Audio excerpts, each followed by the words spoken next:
વહાલા મિત્રો, શું તમે ઈશ્વર પર વિશ્વાસ કરીને તેમની સંપૂર્ણ આધીનતામાં ચાલીને તેમનો અસીમ આશીર્વાદ મેળવવા માગો છો? જો હા, તો ઈશ્વરને પ્રેમ કરો, ઈશ્વરના વચનને પ્રેમ કરો અને ઈશ્વરની આજ્ઞા અનુસાર જીવન જીવો.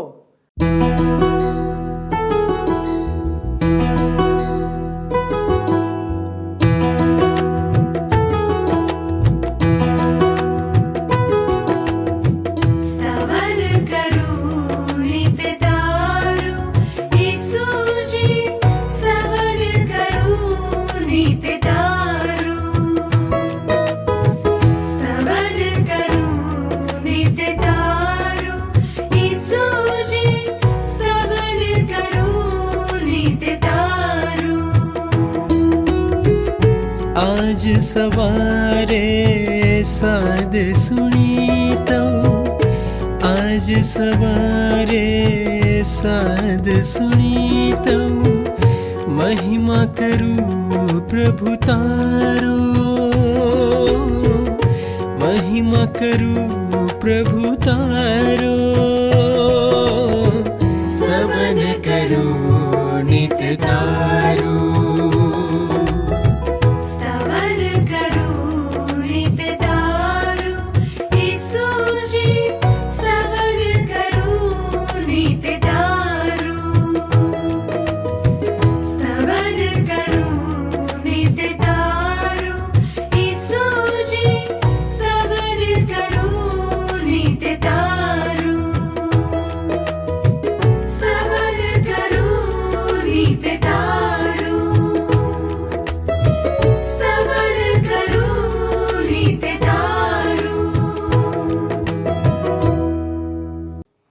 પ્રિય મિત્રો, આ સમયે તમે સ્તવન કાર્યક્રમ નિહાળી રહ્યા છો, જેમાં હું આપ સૌનું હૃદયપૂર્વક સ્વાગત કરું છું. ઈશ્વર આપણી સાંસારિક અને ભૌતિક જરૂરિયાતો પૂરી કરે છે. આ કાર્યક્રમમાં આપણે ઈશ્વરના વચનો અને જેઓ ઈશ્વરને અનુસરે છે તેમની સાથે ઈશ્વર કેવી રીતે વર્તે છે તે જોઈ રહ્યા છીએ. આપણે ઈશ્વરની વાત કરી રહ્યા છીએ કે જેમણે આ દુનિયા બનાવી છે, તમને અને મને પણ બનાવ્યા છે. આ સૃષ્ટિના સર્જનહાર ઈશ્વર વિશે આપણે ચર્ચા કરી રહ્યા છીએ. સૌથી સારી ઉત્તમ બાબત તો એ છે કે તેમણે સગળું માનવી માટે જ બનાવ્યું છે. માણસ જે કંઈ તેને માટે ફાયદાકારક છે તે બધી વસ્તુઓનો ઉપયોગ કરી શકે છે. ઈશ્વરે આપણને બધું આપ્યું છે. તે ઈશ્વરને શું આપણે ઓળખીએ છીએ? શું તમે જાણો છો કે ઈશ્વર આપણી પાસેથી શું ઈચ્છા રાખે છે? શું તમે તેમને ઓળખો છો? શું તેમની સાથે આપણો વ્યક્તિગત સંબંધ છે? આ બધા પ્રશ્નોના સાચા ઉત્તરો આપણને પવિત્ર ગ્રંથ બાઇબલમાંથી મળે છે અને તેને અનુસરવાથી આપણું જીવન સુખી થાય છે, ધન્ય થાય છે અને સુનિશ્ચિત થાય છે. આ દિવસોમાં આપણે બાઇબલમાંથી, પૂર્ણ નિયમના પુસ્તકમાંથી આ બધી બાબતો શીખી રહ્યા છીએ, જેથી આપણો સંબંધ મહાન ઈશ્વરની સાથે મજબૂત બનાવી શકીએ અને તેમના અનંત આશીર્વાદોનો અનુભવ કરી શકીએ અને તેને અન્ય લોકો સાથે પણ વહેંચી શકીએ. તો મિત્રો, આવો પ્રભુના સેવક મારફતે આ બાબતોને સમજીએ. પ્રિય મિત્ર, આજે આપણે પુનર્નિયમના પુસ્તકના 10મા અને 11મા અધ્યાયનો અભ્યાસ કરવાના છીએ. કૃપા કરીને તમારી સમક્ષ પુનર્નિયમનું પુસ્તક 10મો અધ્યાય તમે ખુલ્લો રાખજો. હવે તમે જોશો મિત્ર, તો પુનર્નિયમના પુસ્તકના 10મા અધ્યાયમાં ઇઝરાયેલી લોકોને ઈશ્વરે મિસ્ર દેશમાં મોકલ્યા હતા અને ઈશ્વર તેમને મિસ્ર દેશમાંથી બહાર કાઢી લાવ્યા એનો વૃત્તાંત આપવામાં આવ્યો છે. મૂસાએ પોતાની પ્રાર્થનામાં કહ્યું હતું કે ઇઝરાયેલી લોકોની માલિકી ઈશ્વરની છે. એ લોકો ઈશ્વરનો વારસો છે. એમના પાપોને કારણે ઈશ્વર તેમનો નાશ કરશે નહીં, પરંતુ પોતાની કૃપાથી એ લોકોને ફરીથી 10 આજ્ઞાઓ ઈશ્વર આપે છે પોતાના હાથે લખીને. તમે પ્રથમ 2 કલમો જોશો મારી સાથે સાથે મિત્ર. પુનર્નિયમનું પુસ્તક 10મો અધ્યાય, પહેલી 2 કલમો. તે સમયે યહોવાએ મને કહ્યું કે તું પહેલીના જેવી 2 શિલાપાઠીઓ ઘડીને પર્વત પર મારી હજુરમાં આવ ને લાકડાનો એક કોષ બનાવ. ઈશ્વર મૂસાની સાથે વાત કરતા આ પ્રમાણે કહેશે. બીજી કલમ. અને પહેલી પાટીઓ જે તે ભાંગી નાખી તેઓ ઉપર જે વચનો હતા તે હું એ પાટીઓ ઉપર લખીશ ને તું તેઓને તે કરાર કોષમાં રાખી મૂકજે. મૂસા શિલાની પાટીઓ નીચે લાવ્યો અને તેમને કરાર કોષમાં મૂકી. એ પછી ઇઝરાયેલી લોકોએ પોતાની મુસાફરી આગળ ચલાવી. 8મી અને 9મી કલમ હવે તમે જુઓ. આગળ લખ્યું છે અહીંયા, તે સમયે યહોવાએ લેવીના કુળને યહોવાનો કરાર કોષ ઊંચકવા સારું, યહોવાની હજુરમાં ઊભા રહીને તેની સેવા કરવા સારું તથા તેને નામે આશીર્વાદ દેવા સારું જુદું પાડ્યું. અને આજ સુધી તે એમ જ છે. એ માટે લેવીને પોતાના ભાઈઓની સાથે કંઈ ભાગ કે વારસો મળ્યો નહીં. જેમ યહોવા તારા દેવે તેને કહ્યું હતું તેમ યહોવા પોતે તેનો વારસો છે. હવે આમાં આપણા માટે બહુ જ આત્મિક પાઠો સમાયેલા છે, મહાન એવા આત્મિક પાઠો મિત્ર. જે રીતે લેવી યાજક વર્ગ હતો એ જ રીતે પ્રભુ ઈસુ ખ્રિસ્તની મંડળી આજે યાજકોનું રાજ્ય છે. અર્થાત પ્રત્યેક વિશ્વાસી ઈસુ ખ્રિસ્તમાં એક યાજક છે. નવા કરારના યાજકે પોતાની જાતને આરાધના, મધ્યસ્થી અને સેવા માટે ઈશ્વરને સમર્પિત કરવાની હોય છે. રોમન લોકોને લખેલો પત્ર છે બાઇબલમાં નવા કરારના વિભાગમાં, એની પહેલી 2 કલમો તમે જુઓ 12મા અધ્યાયની, તો લખ્યું છે કે મારા ભાઈઓ, ઈશ્વરે આપણા ઉપર ઘણી દયા કરી છે, તેથી તેને ધ્યાનમાં રાખીને મારી તમને આ વિનંતી છે, તમે તમારી જાતનું જીવંત ઈશ્વરની સેવાને માટે અલગ અને તેમને પસંદ પડે એવું અર્પણ કરો. ઈશ્વરનું સાચું ભજન કરવાની એ જ રીત છે. આ દુનિયાના ધોરણને અનુસરો નહીં, પરંતુ ઈશ્વરને તમારા મનનું પૂરેપૂરું બદલાણ કરીને તમારું આંતરિક રૂપાંતર કરવા દો. ત્યાર પછી જ તમને ઈશ્વરની ઈચ્છાની ખબર પડશે કે શું સારું છે, ઈશ્વરને શું ગમે છે અને શું સંપૂર્ણ યોગ્ય છે. હવે કરંથવાસીઓને લખેલા પહેલા પત્રના 12મા અધ્યાય પ્રમાણે તમે જુઓ તો એક યાજક તરીકે વિશ્વાસીએ પોતાના તાલંતનો ઉપયોગ કરવાનો હોય છે. હવે તમે એ જુઓ મિત્ર કે લેવીના કુળને કોઈ ભૌતિક વારસો મળવાનો નહોતો. ઈશ્વર પોતે તેમનો વારસો હતા. ઈશ્વર પોતે. ઈશ્વરે અન્ય કુળોને જમીન વહેંચી આપવાનું વચન આપ્યું હતું. યાકૂબના અન્ય કુળોને ઈશ્વરે અન્ય કુળોને ભૌતિક આશીષ આપ્યા હતા, પરંતુ તમે જુઓ તો લેવી કુળને ઈશ્વરે એવું વચન આપ્યું નહોતું. વિશ્વાસીની પણ મિત્ર આજે આ જ પરિસ્થિતિ છે. લેવીની જેમ આપણો વારસો પણ મિત્ર ઈશ્વર છે. આપણને તો મિત્ર ઉચ્ચ સ્થાનોમાં આત્મિક આશીષો આપવામાં આવ્યા છે. હવે 12મી કલમ જુઓ. લખ્યું છે અહીંયા, અને હવે હે ઇઝરાયેલ, તું યહોવા તારા દેવનો ડર રાખ, તેના સર્વ માર્ગોમાં ચાલે ને તેના પર પ્રીતિ કરે અને તારા પૂરા અંતઃકરણથી તથા તારા પૂરા જીવથી યહોવા તારા દેવની સેવા બજાવે. આને મિત્ર શુભ સંદેશ તરીકે માનવાની ભૂલ કરતા નહીં. આ શુભ સંદેશ નથી. આ બાબત માટે આપણે ઈશ્વરનો આભાર માનવો જોઈએ, કારણ કે શુભ સંદેશનો આધાર જો આ કલમ ઉપર હોત તો હું તમને અને મને કોઈ બહુ આશીષ મળી ના હોત મિત્ર. એ હું તમને કહેવા માંગુ છું. 13મી કલમ જુઓ. કેમ કે શું કહે છે 13મી કલમમાં? અને યહોવાની જે આજ્ઞાઓ તેના વિધિઓ હું તારા હિતાર્થ આજે તને ફરમાવું છું તે તું પાળે, તે સિવાય યહોવા તારો દેવ તારી પાસે શું માંગે છે? જો ઇઝરાયેલી લોકોએ આનું પાલન કર્યું હોત મિત્ર તો તેમને ઈશ્વરના આશીષ મળી હોત. આજે જ્યારે ઇઝરાયેલી લોકોએ ઈશ્વરની આજ્ઞાઓ તોડી ત્યારે એમના પર ઈશ્વરનો ન્યાય ચુકાદો આવી પડ્યો. ઈશ્વરે 1500 વર્ષોથી એ ઇઝરાયેલી લોકો દ્વારા દુનિયા સમક્ષ અને તમારી તથા મારી સમક્ષ એ પ્રદર્શિત કર્યું છે મિત્ર કે એમના નિયમ દ્વારા લોકોને ઉગારી શકતા નથી. આ ઇઝરાયેલી લોકો સાનુકૂળ સંજોગોમાં વચનના દેશમાં રહેતા હતા, અને એમ છતાં પણ તમે જુઓ ઈશ્વરના નિયમનું પાલન એ લોકો કરી શકતા નથી. આપણે મિત્ર ઈશ્વરનો આભાર માનીએ કે ઈશ્વર તેમની કૃપાથી માનવીનો ઉદ્ધાર કરે છે એના દુષ્કર્મોના બંધનોમાંથી, એના પાપોની શિક્ષામાંથી. એ પછી તમારે જોવું હોય તો એફએસી લોકોને લખેલા પત્રના પહેલા અધ્યાયની 7મી અને 8મી કલમ જોશો. 7મી અને 8મી કલમ કહે છે કે ઈસુ ખ્રિસ્તના મરણ દ્વારા આપણને મુક્ત કરવામાં આવ્યા છે, એટલે કે આપણા પાપ માફ કરવામાં આવ્યા છે.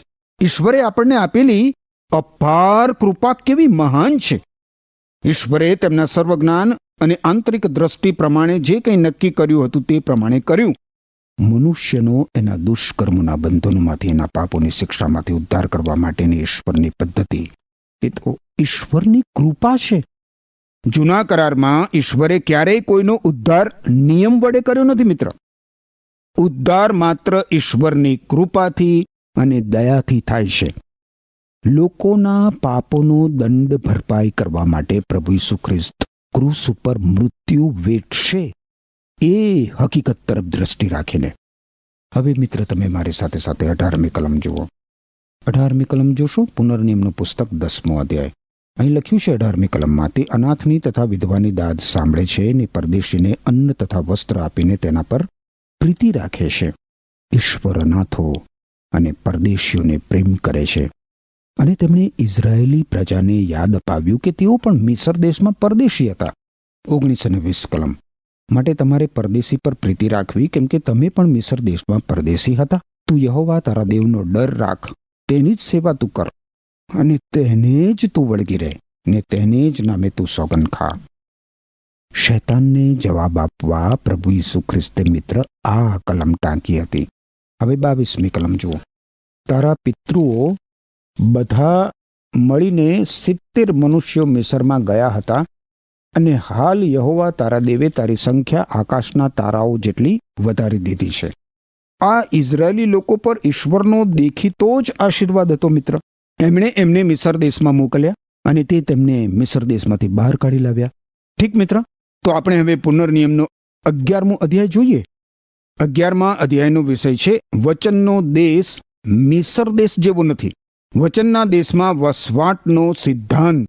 ઇઝરાયેલી લોકો વચનના દેશમાં પ્રવેશવા માટે તૈયાર છે, ત્યારે ઈશ્વર તેમની સાથે વાત કરે છે. ઈશ્વરનો જે દેશ હતો, વચનનો દેશ ઈશ્વરે આપેલો, એ સહેજ પણ મિસર દેશ જેવો નથી.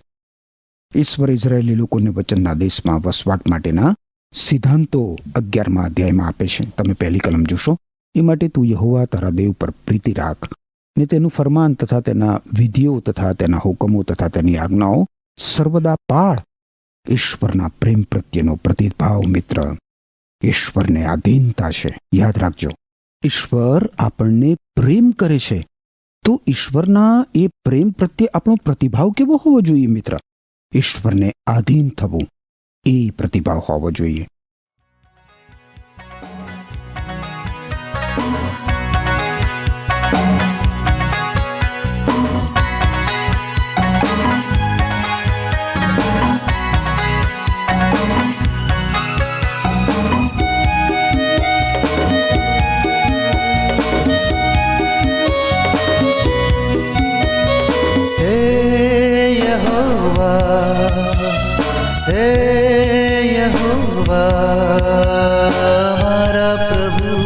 અમારા પ્રભુ આખી પૃથ્વીમાં નામ તારું કેવું મહાન છે, સૌથી મહાન, એ સૌથી મહાન. નવો મંડળની ઉપર કરાવ્યો છે તે તારો મહિમા પરંપાર. નવો મંડળની ઉપર કરાવ્યો છે તે તારો મહિમા પરંપાર. હે યહોવા, હે યહોવા,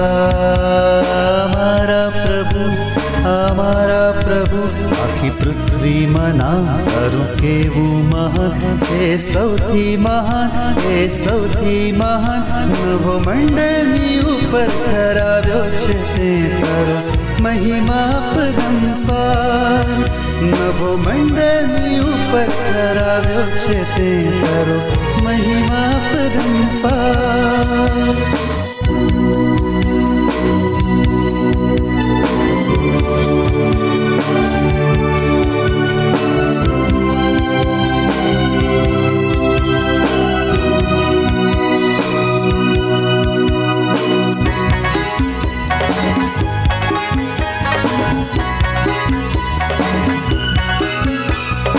આકાશોની જ્યારે હું નિહાળું, અજાયબ છે કૃત્યો તારા. ચંદ્ર અને તારા તેમની જગ્યા પર તે ઠરાવ્યા છે. આકાશને જ્યારે હું નિહાળું, અજાયબ છે કૃત્યો તારા. ચંદ્ર અને તારા તેમની જગ્યા પર ઠરાવ્યા છે. આ માનવી તે શું છે કે તેનું સ્મરણ તું કરે? આ મનુષ્ય પુત્ર શું છે કે તેની ખબર તું લે? હે યહોવા, હે યહોવા,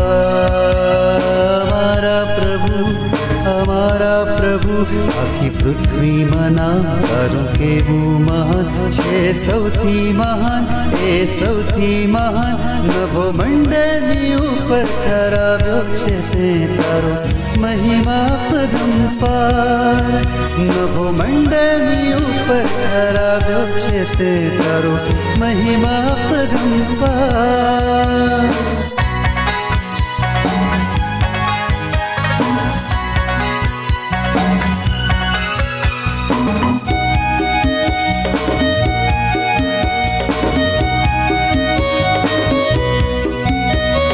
મનુષ્ય બનાવ્યો પૃથ્વી પર તે, દેવથી થોડો ઉતરતો.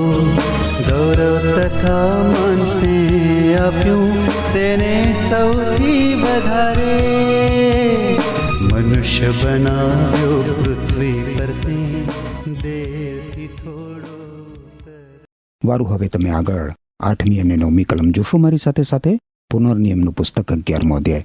માટે જે સર્વ આજ્ઞા હું આજે તને ફરમાવું છું તે તું પાળ. એ સારું કે તમે બળવાન થાવ ને જે દેશનું વતન પામવાને તમે યર્દન ઉતરીને જાઓ છો તેમાં પ્રવેશ કરીને તેનું વતન સંપાદન કરો.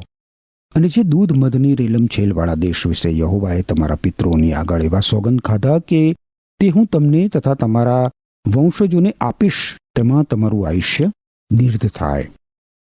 ઇઝરાયેલી લોકો મિસર દેશમાં પાણીની સવલતોવાળા ખેતરોથી ટેવાયેલા હતા. મિસર દેશમાં જૂના સમયમાં વર્ષમાં માત્ર 1 ઇંચ વરસાદ વરસતો હતો. આ કંઈ બહુ વરસાદ ના કહેવાય. અમુક દેશોમાં વર્ષમાં 100 ઇંચ જેટલો વરસાદ વરસતો હોય છે. મિસર દેશ દેખીતી રીતે જ કેનાલો ઉપર આધારિત હતો. હવે 11 થી 15 કલમો જોઈએ આપણે. 11 થી 15 કલમો. પણ જે દેશનો વારસો પામવાને તું પેલી પાર જાય છે તે ડુંગરવાળો તથા ખીણવાળો દેશ છે ને આકાશના વરસાદનું પાણી તે પીવે છે. તે દેશ વિશે યહોવા તારો દેવ કાળજી રાખે છે. આખું વર્ષ તેના આરંભથી તે અંત સુધી યહોવા તારા દેવની નજર હંમેશા તેના પર રહે છે. અને મારી આજ્ઞાઓ જે હું આજે તમને ફરમાવું છું તે જો તમે ધ્યાનથી સાંભળીને યહોવા તમારા દેવ પર પ્રીતિ રાખશો ને તમારા ખરા મનથી ને ખરા જીવથી તેની સેવા કરશો તો એમ થશે કે હું તમારા દેશમાં વરસાદ એટલે આગલો વરસાદ તથા પાછલો વરસાદ તેની ઋતુ પ્રમાણે મોકલીશ. એ સારું કે તું તારા ધાન્ય તથા તારા દ્રાક્ષા વેલા તથા તારા તેલનો સંગ્રહ કરી શકે. અને હું તારા ઢોરને સારું તારા ખેતરોમાં ઘાસ ઉગાવીશ ને તું ખાઈને તૃપ્ત થશે. જોયું મિત્ર તમે? જે દેશમાં ઇઝરાયેલી લોકો પ્રવેશવાના હતા એમાં કેનાલો બનાવવી અઘરી હતી, કારણ કે એ પર્વતીય દેશ હતો, ખડકાળ દેશ, ડુંગરાવાળો દેશ. અલબત્ત એ દિવસોમાં એમની પાસે કેનાલો બનાવવાના સાધનો પણ નહોતા. ભૂમિ તો માત્ર આકાશમાંથી વરસતા વરસાદ ઉપર આધારિત હતી. ઈશ્વરે આવું બહુ જ હેતુપૂર્વક કર્યું હતું મિત્ર. ઈશ્વરે ઇઝરાયેલી લોકોને એવી ભૂમિમાં મૂક્યા હતા જેનો આધાર વરસાદ માટે ઈશ્વર ઉપર હતો. આનાથી લોકો ઈશ્વરની વધારે નજીક આવે એમ હતું. પુનર્નિયમના પુસ્તકમાં આપણે જોઈશું તેમ આજે એ દેશ તો ખડકાળ છે, કારણ કે એના ઉપર ઈશ્વરનો ન્યાય ચુકાદો પડેલો છે. જે પડે એ જમીનમાં પાણી નાખવામાં આવે કે તરત જ રણ વિસ્તાર ગુલાબની પેઠે ખીલી ઉઠે છે. એ ભૂમિને પાણીની જરૂર છે અને હજી આજે પણ ત્યાંના લોકોને પાણીની મુશ્કેલી છે. ઈશ્વરે એ લોકોને કહ્યું હતું કે એમણે વરસાદ ઉપર આધાર રાખવો પડશે. જો તેઓ ઈશ્વરને આધીન થાય તો ઈશ્વર તેમને આગલા અને પાછલા વરસાદથી આશીર્વાદિત કરશે. કેટલું અભય વચન ઈશ્વરે એ લોકોને આપ્યું. એ દેશ તરફ જોઈને તમે તેના લોકોની આત્મિક પરિસ્થિતિમાં આપી શકો છો મિત્ર. જે સંપન્ન સમાજમાં આપણે વસીએ છીએ ને, જ્યાં ચીજ વસ્તુઓ સરળતાથી ઉપલબ્ધ છે, ત્યાં મને લાગે છે મિત્ર કે લોકો એવું ધારી લે છે કે આ દુનિયામાં ઈશ્વરને કંઈ લેવા દેવા જ નથી. મને નથી સમજાતું કે જ્યારે ચીજ વસ્તુઓ સરળતાથી મળતી હોય ત્યારે લોકો એવું શા માટે વિચારે છે કે એ બધું એમણે પોતાની મહેનતથી મેળવ્યું છે? લોકો એવું શા માટે વિચારે છે કે ચીજ વસ્તુઓ મળવી મુશ્કેલ હોય ત્યારે જ ઈશ્વર એમાં સ્થાન લે છે? અરે મિત્ર, આપણી ભૌતિક જરૂરિયાત પૂરી પાડનાર માત્ર ઈશ્વર છે, માત્ર ઈશ્વર. ચાહે તો ચીજ વસ્તુઓ સરળતાથી મળતી હોય કે મુશ્કેલીથી, પરંતુ યાદ રાખો, પૂરું પાડનાર માત્ર ઈશ્વર છે. હવે તમે મારી સાથે સાથે 22મી કલમ જુઓ. કેમ કે આ જે સર્વ આજ્ઞાઓ હું તમને ફરમાવું છું તે જો તમે ખંતથી પાડીને તેને અમલમાં આણશો અને યહોવા તમારા દેવ પર પ્રીતિ રાખીને તેના સર્વ માર્ગોમાં ચાલશો ને તેને વળગી રહેશો. અહીં મિત્ર, વચનના દેશમાં વસવાટ કરવા માટેનો મહાન સિદ્ધાંત ઇઝરાયેલી લોકોને આપવામાં આવ્યો છે. 23-25 કલમો કહેશે કે તો યહોવા આ બધી દેશ જાતિઓને તમારી આગળથી હાંકી કાઢશે ને તમે તમારા કરતાં મોટી તથા સમર્થ દેશ જાતિઓના વતન પામશો. જે જગા પર તમારા પગ તળે આવશે. આ વચન બહુ ધ્યાનથી સાંભળો મિત્ર. 24મી કલમ. ઈશ્વર કેટલું અદ્ભુત અભય વચન અહીંયા આપે છે ઇઝરાયેલી લોકોને. કે છે કે જે જગા તમારા પગ તળે આવશે તે સર્વ તમારી થશે. અરણ્યથી તથા લેબેનોનથી નદીની એટલે ફ્રાત નદીથી તે છેક પશ્ચિમના સમુદ્ર સુધી તમારી સરહદ થશે. તમારી આગળ કોઈ માણસ ટકી શકશે નહીં. જે ભૂમિ પર તમારા પગ ફરશે તે પર યહોવા તમારો દેવ તમારો ડર તથા ધાક બેસાડશે, જેમ તેણે તમને કહ્યું છે તેમ.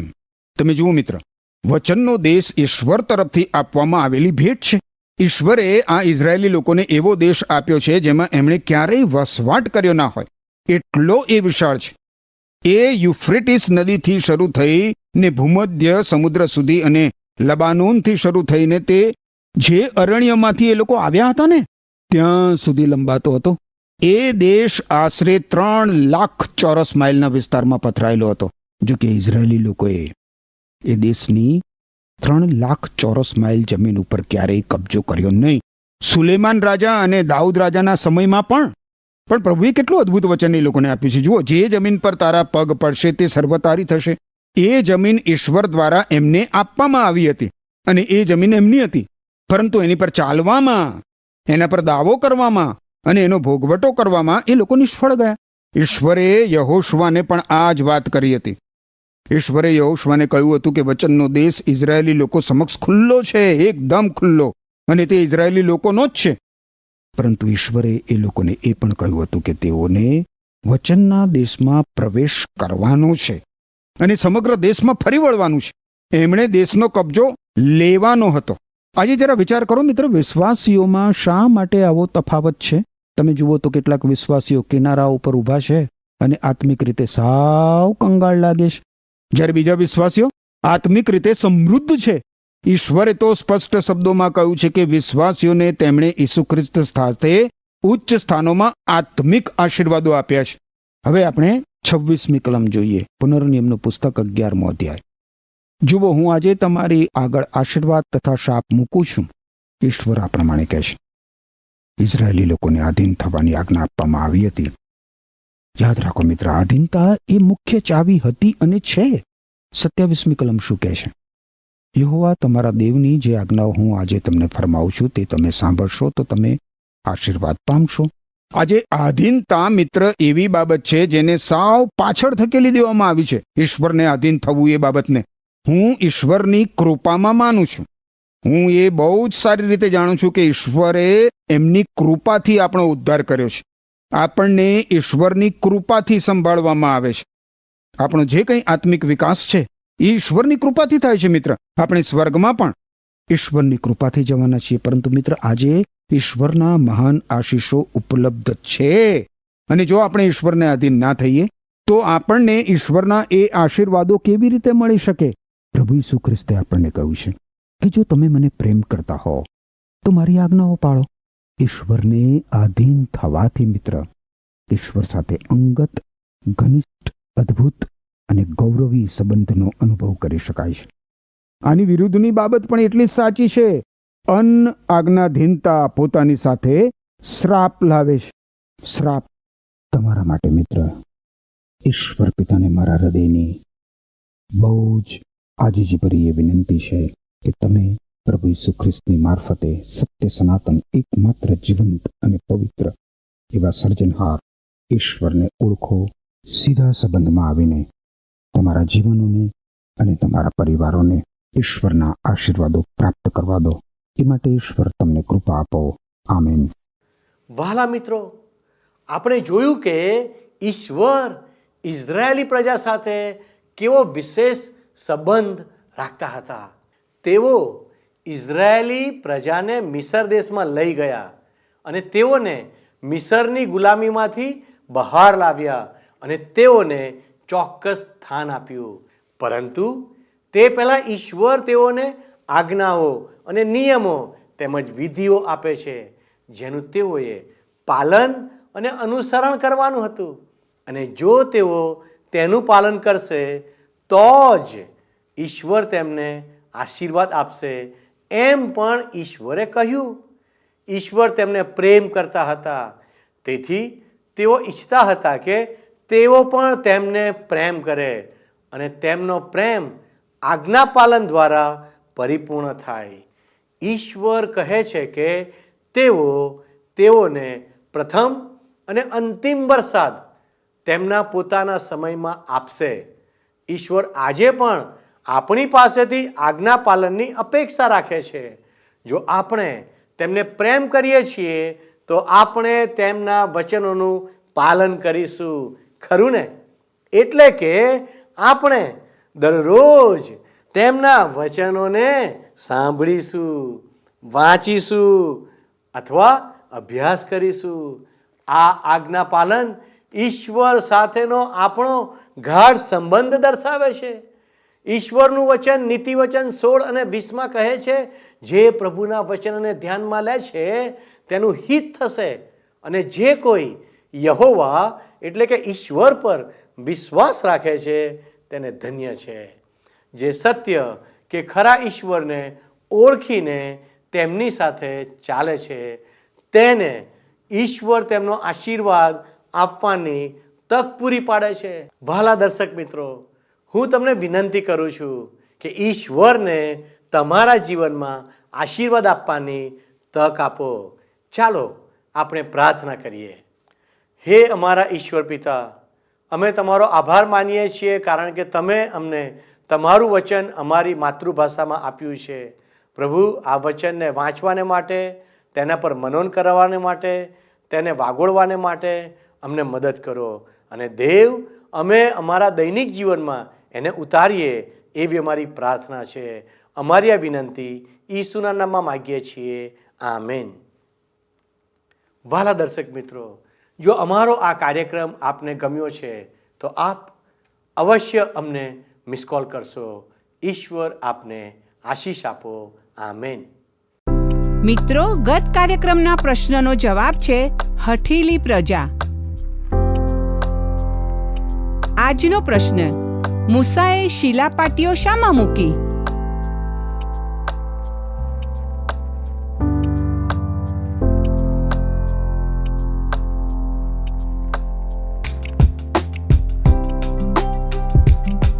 જવાબ આપે સ્ક્રીન પર દર્શાવેલ વોટ્સએપ નંબર પર આપવાનો રહેશે.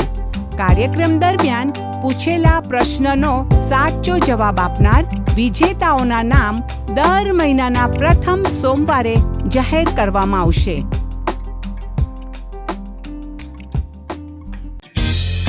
શું તમને આ કાર્યક્રમ ગમ્યો? અત્યારે જ અમને મિસ કોલ કરો.